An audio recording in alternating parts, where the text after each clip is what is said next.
मी आका आणि त्याचे सर्व सहकारी यांची नार्को टेस्ट करायची सांगितलेली आहे।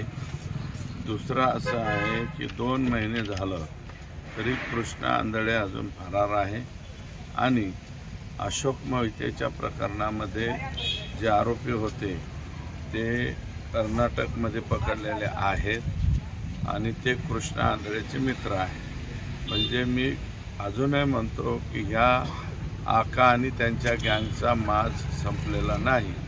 आता अजूनही तो मुलगा मोहिते अनकॉन्शियस आहे, त्याच्यामुळं त्याच्यावरती 326 जी केलेली एसपीने ती 326च्या ऐवजी 307 म्हणजे 109 हे लवकरात लवकर करावी, म्हणजे हे लोक आतमध्ये राहतील। 2 महिने झाले कृष्णा आंधळे फरार आहे। तो फरार आहे याचं कारण त्याला कोणाचंही स्वारस्य नाही अशा प्रकारचे रिपोर्ट पोलीसकडनं येत आहेत। सापडेल असं आमचं मत आहे की फार दिवस काय राहील असं वाटत नाही।